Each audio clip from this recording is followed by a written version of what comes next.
Welcome students. इस video में मैं आपको 3 मार्क्स का एक एक्स्ट्रा थ्योरम बताने वाला हूं जो माध्यमिक या हाई मदरसा एग्ज़ाम में आता है। ओके, जैसा कि मैंने आपको बताया था कि जो 3 मार्क्स का एक्स्ट्रा थ्योरम होता है जिसको बहुत सारे लोग राइडर भी कहते हैं, ये आम तौर पे जो है एप्लीकेशन या प्रयोग से आता है और कुछ एक्सरसाइज से भी आता है। ठीक है, तो उन्हीं में से एक इम्पॉर्टेंट एप्लीकेशन मैं बताने वाला हूँ। ये एप्लीकेशन नंबर 5 है, चैप्टर 10 का है, theorems related to cyclic quadrilateral. Cyclic quadrilateral से जुड़े हुए थ्योरम या चक्रीय चतुर्भुज से संबंधित प्रमेय। ओके, उसका एप्लीकेशन 5 है, पेज नंबर 167 का है, 167 का है। तो क्या है देखिए, let us prove that a cyclic parallelogram is a rectangular figure. हमें साबित करना है, प्रमाण करना है कि एक साइक्लिक पैरेललोग्राम जो होता है वो एक रेक्टेंगुलर फिगर होता है या रेक्टेंगल होता है। एक चक्रीय समांतर चतुर्भुज क्या होता है, एक रेक्टेंगल होता है, एक आयतक्षेत्र होता है, ये साबित करना है। ठीक है, तो यहाँ पे देखिए क्या दिया हुआ है। पहले इस तरह एक नक्शा बना लेंगे, ठीक है, चित्र बना लेंगे। गिवन दिया हुआ है ABCD is a cyclic parallelogram. ABCD क्या है, एक साइक्लिक पैरेललोग्राम है। साइक्लिक पैरेललोग्राम ये दिया हुआ है और हमें साबित करना है, प्रूव करना है रेक्टेंगल। ओके, तो साइक्लिक पैरेललोग्राम है, ये चक्रीय समांतर चतुर्भुज है ABCD। ठीक है, और पैरेललोग्राम किसको कहते हैं, समांतर चतुर्भुज किसको कहते हैं, ये तो हमें पता है क्लास 9 में। पैरेललोग्राम ऐसे हम क्वाड्रिलेटरल को कहते हैं जिसका आमने सामने का जो साइड होता है वो पैरेलल होता है, मतवाजी होता है। ठीक है, समांतर चतुर्भुज हम ऐसे चतुर्भुज को कहते हैं जिसके आमने सामने का विपरीत जो भुजा होता है वो समांतर होता है। ओके, और हमें प्रूव क्या करना है, to prove quadrilateral ABCD is a rectangular figure. इसी ABCD को हमें एक रेक्टेंगुलर फिगर या आयतक्षेत्र साबित करना है। ठीक है, रेक्टेंगल। तो देखिए प्रूफ के लिए हम किस तरह से आगे बढ़ेंगे, जस्ट मैं इसको समझा दे रहा हूँ कि ABCD is a parallelogram. ABCD एक पैरेललोग्राम है, समांतर चतुर्भुज, ये मतवाजु लजला है, ये तो दिया हुआ ही है ना। तो पैरेललोग्राम जब ये है तो फिर क्या होगा, पैरेललोग्राम में या समांतर चतुर्भुज में जो होता है ऑपोजिट का एंगल, ठीक है, आमने सामने का जो एंगल होता है या कोण होता है, विपरीत कोण, वो आपस में बराबर होता है।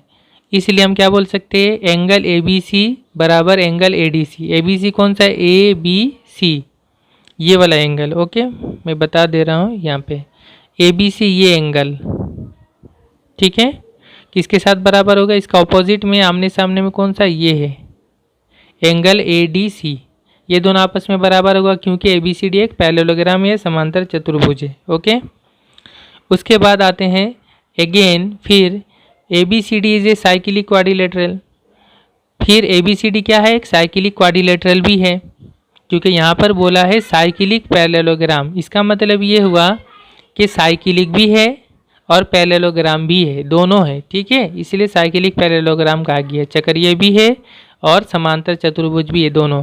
तो पैरेललोग्राम है इसलिए ये दोनों एंगल, ये दोनों कोण बराबर, और साइक्लिक क्वाड्रिलेटरल है, चक्रीय चतुर्भुज है। तो साइक्लिक होने की वजह से क्या होगा, हमने थ्योरम 38 में या प्रमेय 38 में इसी चैप्टर का है थ्योरम, उसमें हमने ये प्रूफ किया है कि साइक्लिक क्वाड्रिलेटरल या चक्रीय चतुर्भुज का आमने सामने का विपरीत या आमने सामने का या अपोजिट जो एंगल होता है, कोण होता है, वो क्या होता है, सप्लीमेंट्री होता है, संपूरक होता है। ठीक है, सप्लीमेंट्री यानी दोनों को जोड़कर 180 डिग्री होता है।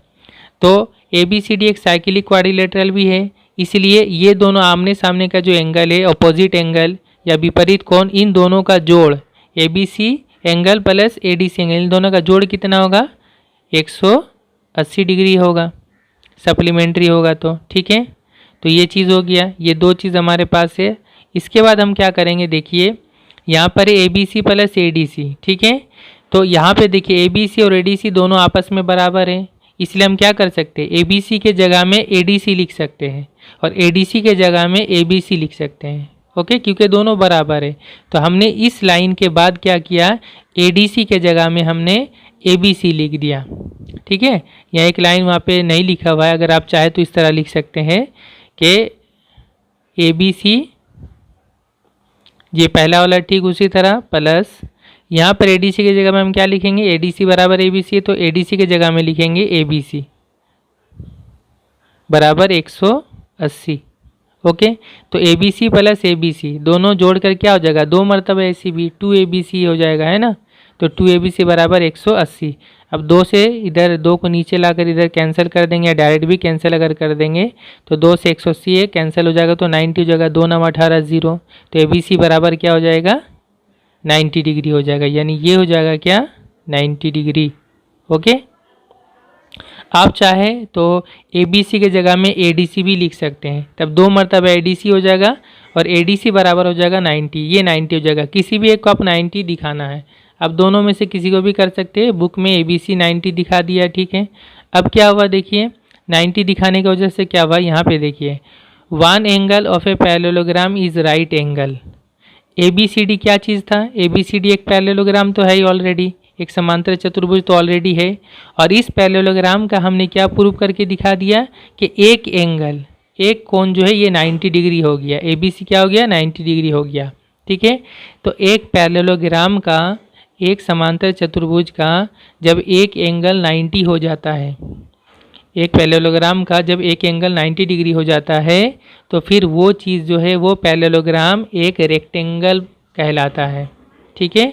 एक पैरेललोग्राम का जब एक एंगल 90 हो जाता है तो वो क्या कहलाता है, एक रेक्टेंगल कहलाता है। एक समांतर चतुर्भुज का जब एक कोण 90 डिग्री हो जाता है, या राइट एंगल या समकोण हो जाता है, तो उसको हम लोग आयत क्षेत्र कहते हैं, ठीक है। तो इसलिए क्या हुआ, 1 angle of parallelogram is right angle, इस पैरेललोग्राम का एक एंगल क्या है, राइट एंगल है, 90 डिग्री है, इसलिए यही उसका रेक्टेंगल या आयत क्षेत्र का डेफिनेशन है। क्लास 9 में डेफिनेशन या इसका जो तारीफ है वो दिया हुआ था, इसको हम कहते हैं, किसको कहते हैं, रेक्टेंगल, ठीक है। तो एक पैरेललोग्राम के एक एंगल 90 होने से क्या हो गया, एक रेक्टेंगल हो गया, जो हमें प्रूव करना था। सो इसलिए ABCD is a rectangular figure, इसलिए ABCD क्या हुआ, एक रेक्टेंगुलर फिगर है। ओके, तो उम्मीद करता हूँ बिल्कुल समझ में आ गया होगा। बिल्कुल इजी, ABCD पैरेललोग्राम या समांतर चतुर्भुज है तो ये दोनों को इक्वल लिखना है। फिर ABCD एक साइक्लिक क्वाड्रिलेटरल है, चक्रीय चतुर्भुज है, तो ये दोनों को जोड़ के 180 लिखना है, और यहाँ से यहाँ पुट करके एक एंगल 90 दिखा देना है, बस यहाँ से प्रूफ हो गया। बस इतना थोड़ा समझने की चीज़ है। ओके, तो उम्मीद करता हूँ अच्छी तरह समझ में आ गया होगा। अच्छी तरह इसको खुद से भी प्रैक्टिस करें, बगैर देख कर प्रैक्टिस करें, नक्शा बनाएं, पूरा अपने से लिखें। Okay, thank you.